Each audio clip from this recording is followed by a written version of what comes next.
Todo se remonta al año 2011 en el que yo entré a un convento en el sur de Chile. Era un convento de claustro de monjas mexicanas, en donde habían 9 monjas mexicanas y 2 chilenas. Yo tenía 18 años recién cumplidos y mi ingreso al convento fue de manera muy rápida y saltándose todos los protocolos. Pero luego todo se empieza a poner turbio porque me empezaron a pasar cosas paranormales. Lo primero que me pasó es que sentí que me tocaron la puerta, pero yo estaba durmiendo, entonces me levanté, abrí la puerta y no había nadie, pero no le tomé importancia porque pensé que lo había soñado. Hasta que pasó otras noches y pasó una noche en la que sí estaba despierta, abrí la puerta y me di cuenta que no había nadie. Entonces empecé a pensar que algo estaba pasando. Sin embargo, hasta decir estos ejercicios, nos encontramos con él un día en el locutorio, que es darlo en el exorcismo, y me pidió mi ayuda. Todo fue una pesadilla porque yo vi muchas cosas que hubiese querido no ver. Sí, es muy como en las películas, la hermana se contorsionaba, era como que se le quebraban las articulaciones y sonaba. La piel como cera, era una piel como blanca grisácea, los ojos completamente negros, con una mirada que era terrible porque expresaba como todos los malos sentimientos en uno. Bienvenidos a este podcast. Acá estamos en el lado fresquito, pero hace más calor que la chucha. Hoy, ¿cómo están, chiquillos? Tanto tiempo. Contexto. ¿Cómo está, Carlito? Muy bien, espero que ustedes también estén bien. Y sí, hoy día nos tocó grabar con mucho calor en Copiapó. Sí. Oye, pero ¿saben qué? Bueno, pues les vamos a poner en contexto. Nosotros grabamos un podcast súper largo de una niña. Espérense, lo voy a arreglar la camarita. Ahí sí. De la Camila, que cuenta su historia, y la grabamos y nos quedó mal grabado, así que lo estamos haciendo de nuevo. Por eso, y además se nos echaron a perder los micrófonos y además muchas cosas nos pasaron y no habíamos podido grabar, entonces ahora vamos a retomar. Sí, lo que pasa es que el tema era de exorcismo, así que los espíritus chocarreros no estuvieron de acuerdo en todo lo que grabamos. Es verdad, eso. No, claro, lo que pasa es que raro. Ese podcast se trataba de las 17 partes que cuenta Camila respecto de su experiencia en este convento de monjitas, donde ella vive una experiencia paranormal y se enfrenta a una situación que por supuesto la volvió viral. O sea, ella apareció después de esta historia en redes sociales, en todas partes, y hoy día toda esta información sigue dando vuelcos a nivel internacional. Pero lo que hablábamos ese día era que cuántos de todas estas partes, de todos estos momentos, están de alguna manera asociados a lo que uno que conoce un poquito del tema espiritual puede considerarlo como real, no real. Cuánto podría haber de interpretaciones quizás mal hechas. Contexto, bueno, Camila explica que ella a cierta edad se va a un convento. A puertas de cumplir 18. A puertas de cumplir 18, ya. Y se va al convento y ella pasa una serie de situaciones, como por ejemplo, ella vivió un exorcismo que le hicieron a una compañera.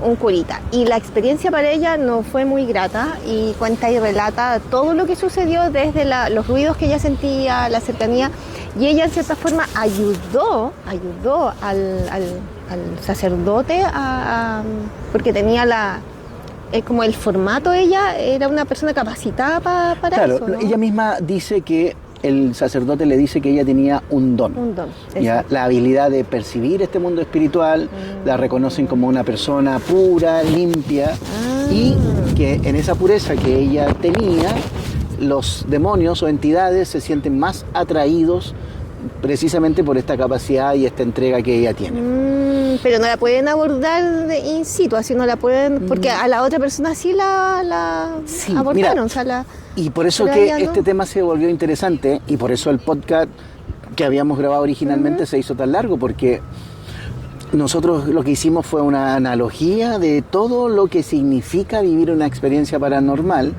y explicamos bajo qué contexto una persona puede ser poseída. Ya. Entonces, vámonos a los datos históricos de los sacerdotes que realizan exorcismos, y las películas que de alguna manera también van poniendo en contexto historias reales, como el ejemplo del exorcismo de Emily Rose.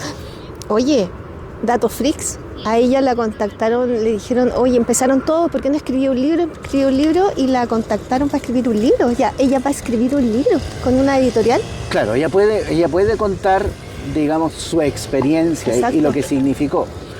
Yo siento, por todo lo que ella narra, que dentro de su narrativa hay algunas cosas que son cuestionables, ¿ya? Que fue lo que mencionábamos en el podcast anterior. ¿Ya? Ella, dentro de sus descripciones, ella dice que uno de los demonios se identifica con el nombre de Lucifer.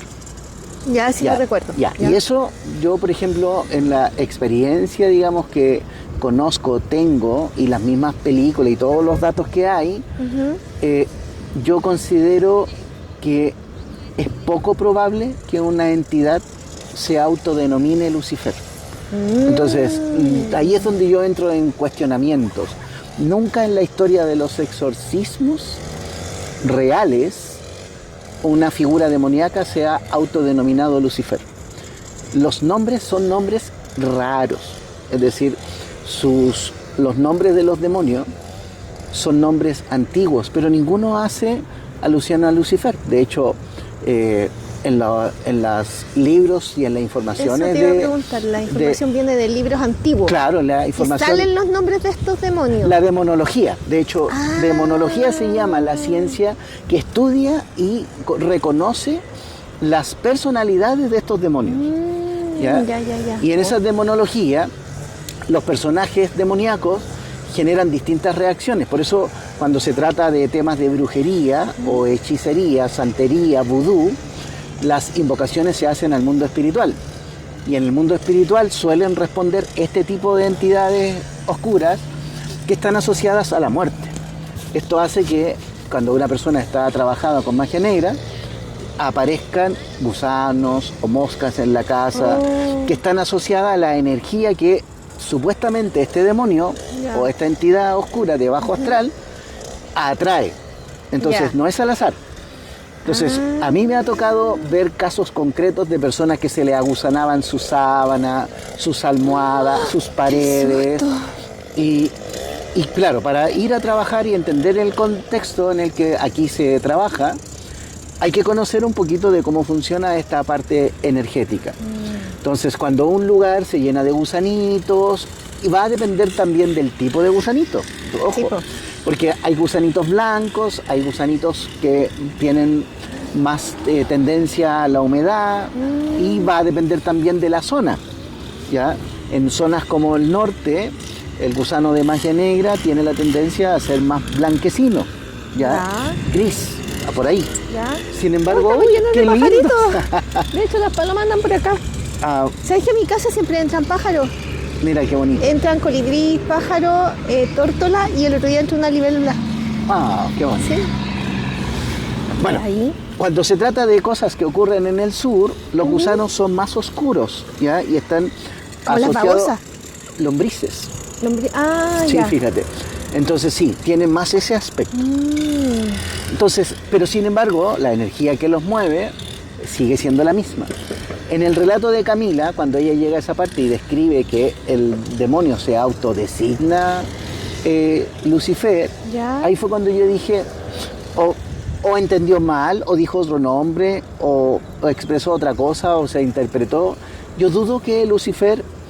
Porque Lucifer es el rey de los reyes. Y entendiendo que es una jerarquía superior, no va a estar metido en peleas de perros. Claro, pues, entonces, eso es lo que a mí me hace, digamos, dudar. Hablamos de estas energías del bien y del mal. No pusieron música. No. Sí, vamos a tener que parar un poquito. Entonces los gusanitos se presentan desde diferentes... En relación a la magia negra, claro, cuando hay magia negra y hay invocación al mundo espiritual, los tipos de gusano también, dependiendo de la zona, también es un tema. ¿Ya? No es que para todo el mundo, para todas partes sea igual. ¿Ya? También la zona geográfica y el tipo de gusano que existe en la zona también tiene alguna participación. ¿Ya? Porque lo que hace la energía es atraer este mundo de gusanos, pero se acercan los gusanos que tienen relación con el entorno. Ya. ¿Estos gusanos aparecen cuando se supone que hay un demonio cerca o una brujería? Bueno, cuando hablamos de brujería y hubo una invocación al mundo espiritual, efectivamente hay un espíritu que está en una vibración baja. Ya. Entonces, la palabra demonio tiene que ver con un alma que se encuentra en un estado impuro. Es un alma que puede estar en un estado de molestia, de enojo, de dolor, de sufrimiento.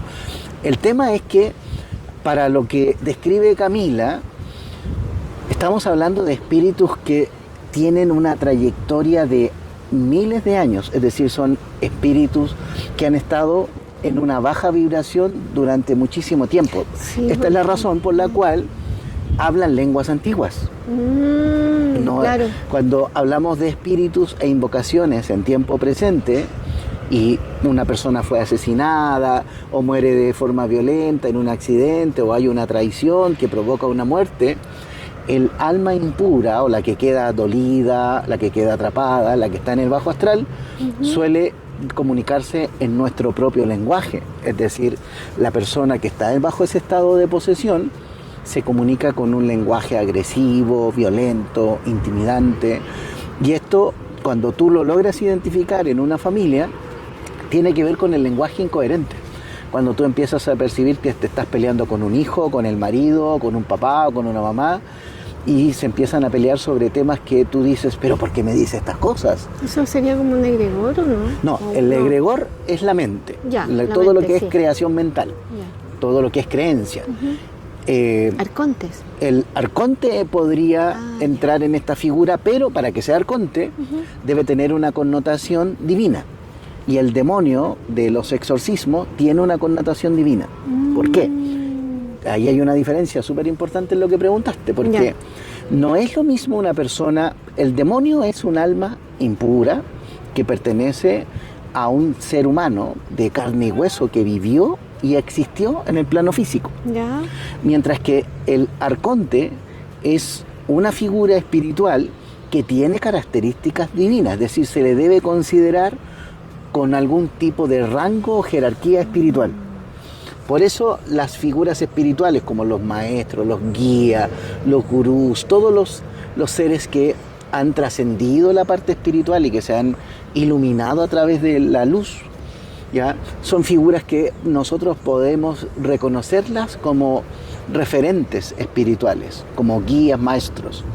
¿Ya? Pero estos guías y estos maestros pasan inmediatamente a tener una connotación de superioridad.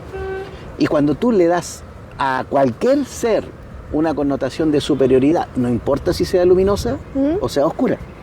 Por eso cuando se trata de Satanás, cuando se trata del diablo, estamos hablando de figuras espirituales con autoridad y con jerarquía maligna. Mientras que el arconte de luz es un guía, es un maestro, es un ser que en su espiritualidad tiene una jerarquía, pero hacia lo divino, hacia lo positivo. Y ahí se produce una... nunca había escuchado ese concepto. Sí, el arconte de luz. Sí, el que cuando hablamos de arconte, por ejemplo, en el caso del demiurgo, si nos vamos al gnosticismo, el término demiurgo es como hablar de el creador de los demonios, el creador de diablo, el creador de Satanás, el creador del juego de la dualidad. Chucha, ahí ya me enredaste. Sí. Aquí, por eso, claro, por eso que... Explotó mi cabeza. Ahora, mira, pon atención a esto. Nosotros en esta realidad conocemos a Dios y al diablo. Ya. El demiurgo es una figura que está por sobre Dios y el diablo. Es decir, el demiurgo en el gnosticismo es el ser que crea la división. Crea a Dios para la gente buena y crea a Satanás para la gente que va a practicar el mal. Pero el que administra y gobierna todo es él. Es decir, todas las personas que entreguen su alma a Satanás le pertenecen al demiurgo. Y todas las personas que le entreguen su alma a Dios también le pertenecen al demiurgo. Concepto nunca lo había escuchado en mi vida. El truco está, según el gnosticismo, es que el demiurgo es el creador del juego de los mandos, en la lucha entre el bien y el mal. Pero detrás de esa lucha está el juego sucio, que es lo mismo que la política. Ya. Izquierda y derecha son lo mismo.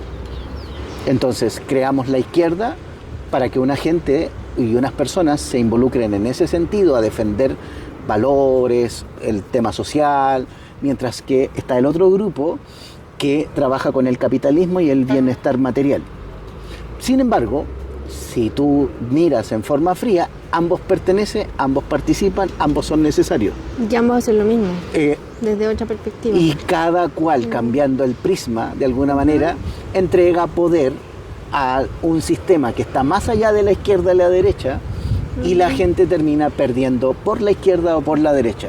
En la espiritualidad, el juego del bien y del mal, del demiurgo, es lo mismo. Es decir, los que se vayan del lado de Dios ya no tienen su alma porque se la entregaron a Dios. Los que se vayan por el lado de Satanás tampoco tienen su alma porque se la entregaron a Satanás. Ya, pero hablemos de la Camila un poco más. Frente a lo que ella vivió, ¿es así siempre tan duro el momento de esta como cuando hacen esta... Ay, se me olvidó la palabra. ¿Exorcismo? Exorcismo. Cuando hacen, porque ella dice que vio cuando la persona se le quebraba las articulaciones al revés, la forma, el hablar que era en lenguas que decías tú, antigua, que ella, bueno, además quedó ella muy afectada después de eso. ¿Y por qué? Y te vuelvo a preguntar, ¿por qué ella no y esa persona sí fue atacada por un demonio? Bueno, en relación a la narrativa que nos cuenta Camila, Sí. yo tengo serias dudas respecto de si todo lo que ella narra es real. ¿En serio? Sí, claro, porque mira, primero, vive una experiencia que es traumática. Tú dijiste que ella describe, ¿no es cierto?, estos movimientos de articulación en sentido contrario de lo normal del cuerpo. Entonces está la quebradura de huesos o de movimientos que son imposibles para un ser humano. Claro. Y la forma en que ella lo está contando, curiosamente, yo puedo entender que ella tenga un don, yo puedo entender que ella tenga habilidad, pero no me calza la parte en que ella no tenga una reacción de horror o de trauma respecto de lo que ella experimentó. La forma en que ella lo cuenta es como si estuviera narrando una película que vio. Pero es que a lo mejor está terapia ya, po. No creo que esté terapiada. No. A mí me parece que es una persona inteligente, que ha sabido contar una historia bien, que se hizo de un público. Yo sí creo que ella vivenció cosas que sí creo que son reales hasta cierto punto, pero que llevan su cuota de exageración para que tenga el toque artístico, que tenga el toque de llamar la atención para las redes. Lo digo porque cuando yo he estado en presencia de rituales o situaciones de este tipo, sí se genera una tensión, sí se genera un susto, sí se genera un miedo, es natural. Para alguien que va viviendo con experiencia y muchas veces en el tiempo uno logra mantener la calma y la tranquilidad. Pero si tú te vas a la primera experiencia de este tipo, la primera es chocante, es traumante, y si no te dedicas a eso, Camila debería tener síntomas y señales de alguien que muestra un tipo de trauma, algo que le genere resistencia, pero en vez de eso, ella tiene tiempo para ir dando detalles sistémicos en 17 partes. Entonces, yo lo que siento es que detrás de eso hay una necesidad y unas ganas de crearse una popularidad que yo creo que lo consiguió de manera limpia, porque si hay un invento dentro de esta historia, yo creo que ese invento está bien hecho, está bien construido, pero hay cosas que para la gente que realiza exorcismos o que está más cerca del tema espiritual, seguramente va a encontrar algunas discrepancias con la narrativa y todo lo que ella nos cuenta. Y eso es lo que a mí me hace pensar que creo que sí se acerca a una experiencia real. Sí creo que las monjitas, en ese afán de mantener solo su polaridad hacia la luz, son más propensas a que esa energía oscura que tenemos y que nos pertenece y que no es malvada, al no estar reconocida por nosotros que somos responsables de esta oscuridad, dejamos un espacio vacío y el espíritu encuentra ese espacio para poder usarlo. De ahí viene la posesión. Todos, tú, yo y todo el mundo tenemos una polaridad positiva que es la que se encarga de amar, que es la que se encarga de proteger, pero a la vez esta otra sombra que nosotros también tenemos, que es la que nos conecta con la conciencia del entender el dolor, que es la que nos conecta con la conciencia de entender el miedo. Claro. Es la oscuridad la que nos permite entender un miedo, una culpa, una vergüenza, un sufrimiento. Es la sombra la que se encarga de esa parte. La luz, y hay que transitar por ahí. es que es experiencia. Exacto, porque si uno borra esa experiencia no queda en nada y cómo la trabajamos. Exacto. Y para que nosotros sepamos quiénes somos, debemos transitar integrando esta parte nuestra, que no hay que negarla, al estar trabajada, integrada, nos hace más sabios, nos hace más claro, nos hace más comprensivo. ¿Sabéis qué? A mí me pasó algo, bueno, yo ya siempre digo, yo ya soy viejita, ya cumplí 50 años, y primera vez que, no, soy joven, soy alma joven, pero siento que hoy en día, después de todo este trabajo de integrar mi oscuridad, de comprender quién soy, hoy en día tuve un suceso que me pasó, que se repitió algo muy parecido que me pasó antiguamente. Y antiguamente yo reaccioné de una forma súper así como, ay, me hicieron, porque a mí, y siempre eso como ataque, todo lo personal, todo era personal. Y me apasionaba por el hecho, lloraba por el hecho, ¿cachai? Y en vez de solucionar o decir, a ver, ¿qué está pasando? Analizar el hecho, yo lloraba. Y hoy en día me pasó lo mismo. Y ¿sabéis que me sorprendí de mí misma? Dije, misma puta que hay madurado, weón. Porque me centré en analizar lo que estaba pasando con mucha calma. Lo observaste. Lo observé desde afuera, que empecé a hacer también ese ejercicio y no era tan dramático, y comprendo mucho mejor a la otra persona también, que tiene su postura. Y hay todo un proceso que me siento súper calma, ¿cachai? Y que no lo tomo al personal ya. Y esa weá es una liberación así, pero maravillosa. Y me encanta. Entonces, transitar por todo eso que decís tú, luz y oscuridad, es súper importante para poder ir en ese aprendizaje constante que llevamos. Pero, bueno, la Camila, en cierta forma, yo pensaba, se me cruzó por la mente, ¿no será que ella, como estuvo en un convento, escuchó muchas historias de estas? Y también supo contarlas después. Yo siento que es una mezcla de haber visto todo. Películas, de haber estado en el convento, de haberse acercado a historias, de haberse acercado a una experiencia. A una experiencia real. O sea, yo quizás esta parte no es tan bonita, pero cuando tú miras la energía que habita en un convento, no, pues no es bonito. La energía que habita en un convento es una energía que igual tiene que ver con el sometimiento, la obediencia, la doctrina, la disciplina. Claro. Entonces hay una energía que es un poco densa en el convento. Y todos los secretos que se guardaron antiguamente. Y es densa porque en el fondo las personas están de alguna manera forzándose a esa pureza. Lo digo con mucho respeto hacia las monjitas, que uno entiende que hay una vocación, que hay una conexión, pero el proceso de disciplinarse para entregarse a Dios lleva implícito muchas renuncias, y esas renuncias de alguna manera es dejar de ser ellas para convertirse en estas personas que sirven a Dios. Es como que estoy entregando tu voluntad. Eso, mi voluntad a otra de hecho, persona. la estás entregando. Wow. Entonces, ¿qué es lo que pasa en estos conventos? Que la energía, la vibración es de personas que se han sometido. Entonces, no es una... tú vas a un convento y no te vas a encontrar con una vibración de paz, tú no te vas a encontrar con una vibración armónica, y lamento decirlo, pero yo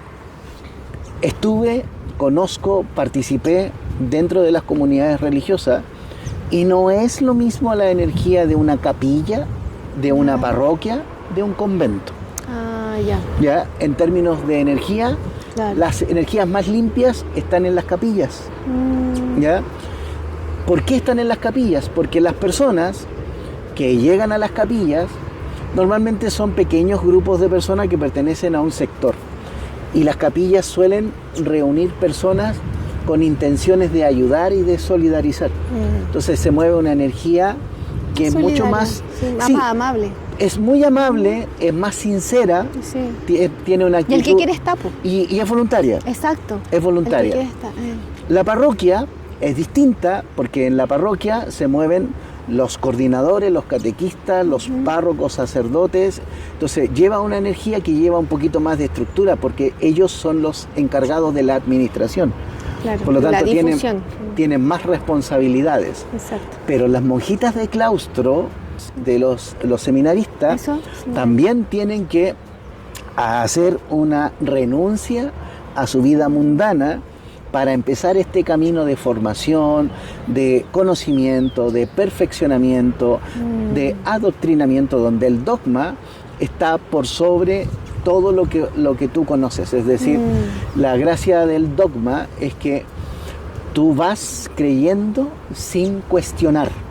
Lo que se te va a enseñar es así y es voluntad de Dios. Por lo tanto, esa voluntad de Dios no puede ser cuestionada. Entonces, claro que las energías, en la medida que van aumentando, se vuelven más rígidas y más densas. Conversa con una persona que haya estado en el Vaticano, que haya ido a Roma, y la energía que reconoce cuando entra en estos lugares es una energía de sentirse observados. Porque la rigidez que existe en estos lugares tiene que ver con la observación. Te cuento lo que me pasaba a mí cuando pequeñita, cuando entraba en las iglesias. Yo cuando era chica, ya estaba grande, de hecho cuando yo fui a España, fui a los 22 años, y lo que más que uno va a las iglesias, porque es un tema turístico y todo el tema. Y siempre cuando entraba a las iglesias, hasta esa edad, y desde chica me daba miedo. Le tenía un terror entrar a una iglesia porque era muy grande, muy alta y para mí era infinito para arriba y sentía como una grandeza que me invadía tan no sé, era una hueá muy extraña que yo sentía cuando entraba a las iglesias y siempre me pasa porque encuentro que son demasiado poderosas, así como inmensas, pero no me protegen. Eso siento, me sentía desprotegida dentro. Piensa en las personas que cómo la sociedad interpreta una iglesia. Nosotros como cultura no entramos a la iglesia para adorar y venerar a Dios. La mayoría, por cultura, ingresa a una iglesia con algún dolor, con alguna pena, Claro. con algún agobio, Claro. con una sensación de estar pasando un momento difícil, de estar en una necesidad y en una carencia de algo. Entonces, muchas personas entran a la iglesia en una vibración de pedir, Claro. y de pedir auxilio, de pedir socorro, de pedir comprensión, de pedir ayuda, de pedir consejo, de ser liberado de pecados. Entonces, la vibración que se va acumulando en las iglesias, en los templos grandes, es una energía que no siempre está en purificación. Ya, hay un tema que la Camila habla que es súper importante, que dice, el exorcismo duró 5 días. 5 creo que. días. Qué fuerte que un exorcismo pueda durar tanto tiempo. Pero antes que contestes la pregunta, córrete para allá porque me estoy recagando calor. 5 días no será mucho, digo yo. Bueno, el por qué un exorcismo puede tardar horas, días, semanas y meses. Porque no todos los exorcismos tienen el mismo plazo, ni los mismos tiempos, ni tampoco tienen las mismas condiciones en las que se realiza el exorcismo. Entonces, el exorcismo varía dependiendo del tipo de posesión, la cantidad de demonios que poseen al individuo. En temas espirituales, no necesariamente hay un demonio dentro de un individuo. Ya la Biblia habla de que una vez que un demonio logra entrar en un hogar, ese demonio invita a otros 7. Es decir, se arma una fiesta. El mundo espiritual encontró un espacio para habitar y es ahí donde los espíritus hacen samba y canuta. ¿Puede ser que tu familia tenga esta connotación de que sean más sensibles a esto? Sí, y por eso aquí es importante entender cosas que sí son importantes. El mundo espiritual tiene este lado positivo y este lado negativo. Pero la energía, cuando nosotros hablamos desde el símbolo del yin yang, en el símbolo del yin yang tenemos un punto blanco y una gota blanca, un punto negro y una gota negra. Ya, aquí está quizás lo interesante para poner en contexto. Ya. No todas las energías que yo considero de luz son luminosas. Ya. Ahí se produce un tema que no es menor. Yo creo que sí te la va a recibir, si Sí, quiere. entiendo.